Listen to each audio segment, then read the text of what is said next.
नमस्कार दोस्तों, विहंगम दर्शनम पर आप सभी का स्वागत है।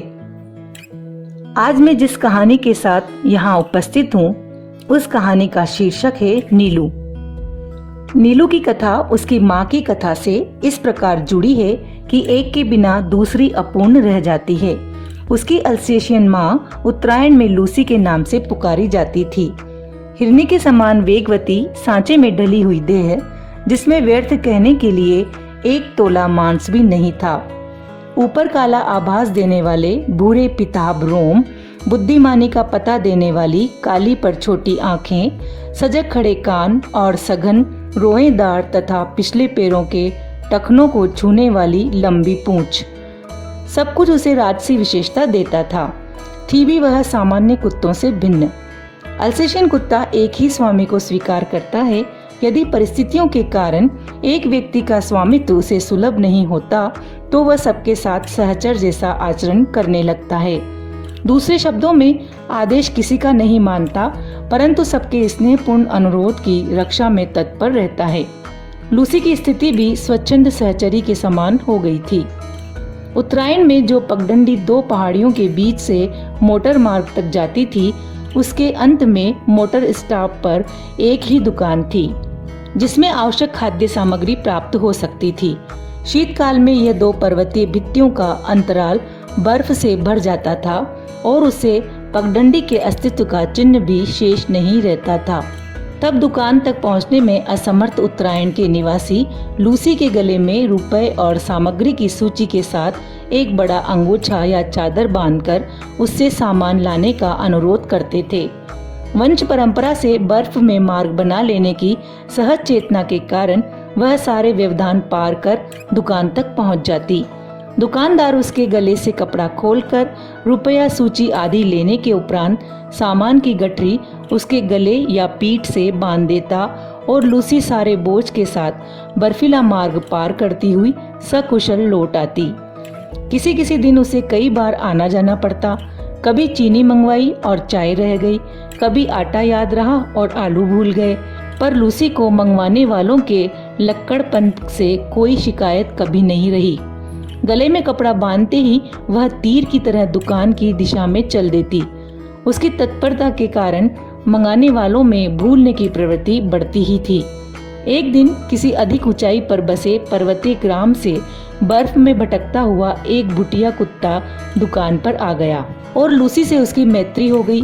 उन दोनों में आकृति की वही भिन्नता थी जो एक तराशी हुई सुडौल मूर्ति और अनगढ़ शिलाखंड में होती है, परंतु दुर्दिन के साथी होने के कारण वह सहचर हो गए। उन्हीं सर्दियों में लूसी ने दो बच्चों को जन्म देकर अपनी वंश वृद्धि की, किंतु उनमें से एक तो शीत के कारण मर गया और दूसरा अपनी ही जीवन ऊष्मा के बल पर उस ठिठुराने वाले परिवेश से जूझने लगा। शीत ऋतु में प्राय लकड़बग्गे ऊंचे पर्वतीय अंचल से नीचे उतर आते हैं और बर्फ में भटकते हुए मिल जाते हैं। वैसे तो यह हिंसक जीव कुत्ते से बहुत ही बड़ा होता है, परंतु कुत्ता इसका प्रिय खाद्य होने के कारण रक्षणीय की स्थिति में आ जाता है। सामान्य कुत्ते तो लकड़बग्गे को देखते ही स्तब्ध और निर्जीव से हो जाते हैं, अतः उन्हें घसीट ले जाने में इसे कोई प्रयास ही नहीं करना पड़ता। असामान्य भूटिये या अल्सेशियन कुत्ते उससे संघर्ष करते हैं अवश्य, परंतु अंततः पराजित ही होते हैं। 4-5 दिन के बच्चों को छोड़कर लूसी फिर दुकान तक आने जाने लगी थी। एक संध्या के जुटपुटे में लूसी ऐसी गई कि फिर लौट ही नहीं सकी। बर्फ के दिनों में सांझ ही से सघन अंधकार घिर आता है और हवा ऐसी तुषार बोझिल हो जाती है कि गंध भी वहन नहीं कर पाती। इसी से प्राय शीतकाल में घ्राण शक्ति के कुछ कुंठित हो जाने के कारण कुत्ते लकड़बग्गे के आने की गंध पाने में असमर्थ रहते हैं और उसके अनायास आहार बन जाते हैं। सवेरे बर्फ पर कई बड़े छोटे पंजों के तथा आगे पीछे घसीटने घिसटने के चिन्ह देखकर निश्चय हो गया कि लूसी ने बहुत संघर्ष के उपरांत ही प्राण दिए होंगे। बर्फ पर रक्त के पनीले धब्बे ऐसे लगते थे मानो किसी बालक की ड्राइंग पुस्तिका के सफेद पृष्ठ पर लाल स्याही की दावात उलट गई हो। लूसी के लिए सभी रोए, परंतु जिसे सबसे अधिक रोना चाहिए था वह बच्चा तो कुछ जानता ही न था। एक दिन पहले उसकी आंखें खुली थी, अतः माँ से अधिक वह दूध के अभाव में शोर मचाने लगा। दुग्ध चूर्ण से दूध बनाकर उसे पिलाया, पर रजाई में भी वह माँ के पेट की उष्णता खोजता और न पाने पर रोता चिल्लाता रहा। अंत में हमने उसे कोमल ऊन और अधबुने स्वेटर की डलिया में रख दिया, जहाँ वह माँ के सामीप्य सुख के भ्रम में सो गया। डलिया में वह ऊन की गेंद जैसा ही लगता था। आने के समय उसे अपने साथ प्रयाग लाना पड़ा। बड़े होने पर देखा कि वह अपनी माँ के समान ही विशिष्ट है। भूटिये बाप और अल्सेशियन माँ के रूप रंग ने उसे जो वर्ण संकरता दी थी, उसके कारण न वह अल्सेशियन था न भूटिया। रोमों के भूरे, पीले और काले रंगों के सम्मिश्रण से जो रंग बना था, वह एक विशेष प्रकार का धूप छाई हो गया था। धूप पड़ने पर एक ही झलक मिलती थी, छांव में दूसरे की और दिन के उजाले में तीसरे की। कानों की चौड़ाई और नुकीलेपन में भी कुछ नवीनता थी। सिर ऊपर की ओर अन्य कुत्तों के सिर से बड़ा और चौड़ा था और नीचे लंबोतरा पर सुडोल पूंछ अल्सेशियन कुत्तों की पूंछ के समान सघन रोमों से युक्त, पर ऊपर की ओर मुड़ी कुंडलीदार थी। पैर अल्सेशियन कुत्ते के पैरों के समान लंबे, पर पंजे बूटिये के समान मजबूत, चौड़े और मुड़े हुए नाखूनों से युक्त थे। शरीर के ऊपर का भाग चौड़ा, पर नीचे का पतले पेट के कारण हल्का और तीव्र गति का सहायक था। आंखें न काली थी, न भूरी और न कंजी। उन गोल और काली कोर वाली आंखों का रंग शहद के रंग के समान था, जो धूप में तरल सुनहला हो जाता था और छाया में जमे हुए मधु सा पारदर्शी लगता था। आकृति की विशेषता के साथ उसके बल और स्वभाव में भी विशेषता थी। ऊंची दीवार को भी वह एक छलांग में पार कर लेता था। भले का स्वर इतना भारी, मंद और गूंजने वाला था कि रात्रि में उसका एक बार भौंकना भी वातावरण की स्तब्धता को कंपित कर देता था। अन्य कुत्तों के समान खाने के लिए लालायित रहना, प्रसन्नता व्यक्त करने के लिए पूंछ हिलाना, कृतज्ञता ज्ञापित करने के लिए चाटना, याचक के दीन भाव से स्वामी के पीछे पीछे घूमना, अकारण भौंकना, काटना आदि प्रकृति दत्त स्वान गुणों का उसमें सर्वथा अभाव था। मैंने अनेक कुत्ते देखे और पाले हैं, किंतु कुत्ते के देने से रहित और उसके लिए अलभ्य दर्प से युक्त मैंने केवल नीलू को ही देखा है। उसके प्रिय से प्रिय खाद्य को भी यदि अवज्ञा के साथ फेंक कर दिया जाता तो वह उसकी ओर देखता भी नहीं। खाना तो दूर की बात है, यदि उसे किसी बात पर झिड़क दिया जाता तो बिना बहुत मनाए वह मेरे सामने ही न आता। विगत 12 वर्षों से उसका बैठने का स्थान मेरे घर का बाहरी बरामदा ही रहा, जिसकी ऊपरी सीढ़ी पर पोर्टिको के सामने बैठकर वह प्रत्येक आने जाने वाले का निरीक्षण करता रहता। मुझसे मिलने वालों में वह प्राय सबको पहचानता था। किसी विशेष परिचित को आया देखकर वह सदर्प धीरे धीरे भीतर आकर मेरे कमरे के दरवाजे पर खड़ा हो जाता। उसका इस प्रकार आना ही मेरे लिए किसी मित्र की उपस्थिति की सूचना थी। मुझसे आ रही हूँ सुनने के उपरांत वह पुनः बाहर अपने निश्चित स्थान पर जा बैठता।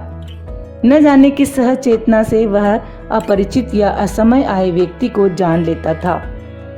तब नितांत निरपेक्ष और उदासीन भाव से उसकी घंटी बजाना, नौकर का आकर समाचार ले आना आदि देखता रहता। कुत्ते भाषा नहीं जानते, ध्वनि पहचानते हैं। नीलू का ध्वनि ज्ञान इतना विस्तृत और गहरा था कि उससे कुछ कहना भाषा जानने वाले मनुष्य से बात करने के समान हो जाता था। बाहर या रास्ते में घूमते हुए यदि कोई उसे कह देता, गुरुजी तुम्हें ढूंढ रही थी नीलू, तो वह विद्युत गति से 4 दीवारी कूदकर मेरे कमरे के सामने आदेश की प्रतीक्षा में आकर खड़ा हो जाता। फिर कोई काम नहीं है, जाओ कहने के पहले वह मूर्तिवत एक स्थिति में ही खड़ा रह जाता।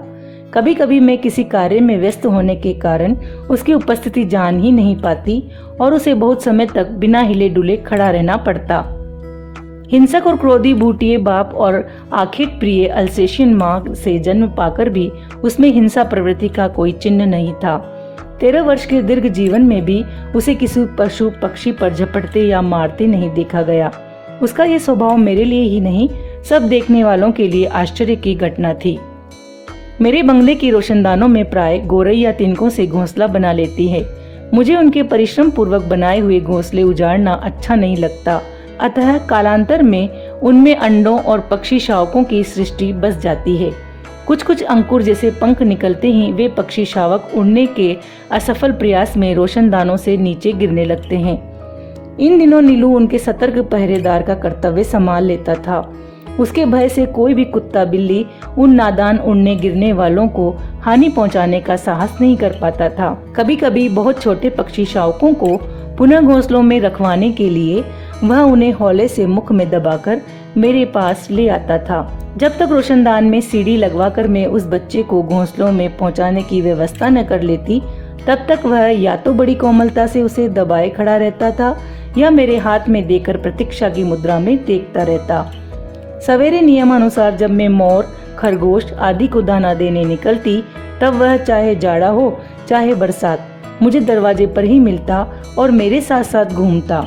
पक्षियों के कक्ष में 2 फुट ऊंची दीवार पर जाली लगी हुई है। नीलू दीवार पर दोनों पंजे रखकर खड़ा हो जाता और अपनी गोल आंखें घुमाकर प्रत्येक कक्ष और उसमें रहने वालों का निरीक्षण परीक्षण करता रहता। उससे इस नियम में कभी व्यतिक्रम नहीं पड़ा। उसका रात का कर्तव्य भी स्वेच्छा स्वीकृत और निश्चित था। सबके सो जाने पर वह गर्मियों में बाहर लॉन पर और सर्दियों में बरामदे में तख्त पर बैठकर पहरेदारी का कार्य करता। रात में कई बार वह पूरे कंपाउंड का और पशु पक्षियों के घर का चक्कर लगाता रहता। रात चाहे उजली हो, चाहे बादल गरज रहे हो, चाहे आंधी चल रही हो, उसके चक्कर को विराम नहीं था। रात के सन्नाटे में उसके मंद गंभीर स्वर से ही हम अनुमान लगा पाते थे कि वह किस कोने में पहरा दे रहा है। खरगोश धरती के भीतर सुरंग जैसे लंबे और दोनों ओर द्वार वाले बिल खोद लेते हैं। एक रात मेरे खरगोश बिल खोदते खोदते पड़ोस के दूसरे कंपाउंड में जा निकले और उनमें से कई जो इस अभियान में अगवा थे, जंगली बिल्ले द्वारा शत विक्षत कर दिए गए। सुरंग से बाहर जाने वालों का जो हाल होता है, उससे भीतर रहने वाले अनजान रहते हैं।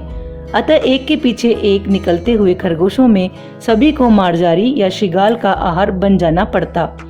किंतु उनके सौभाग्य से पहरे के नित्य क्रम में घूमते हुए नीलू ने संभवतः पत्तियों की सरसराहट से सजग होकर 4 दीवारी के पार देखा होगा और शीत की कोहरा अच्छन रात की मलिन चांदनी में भी उसने खरगोश के संकट को पहचान लिया होगा।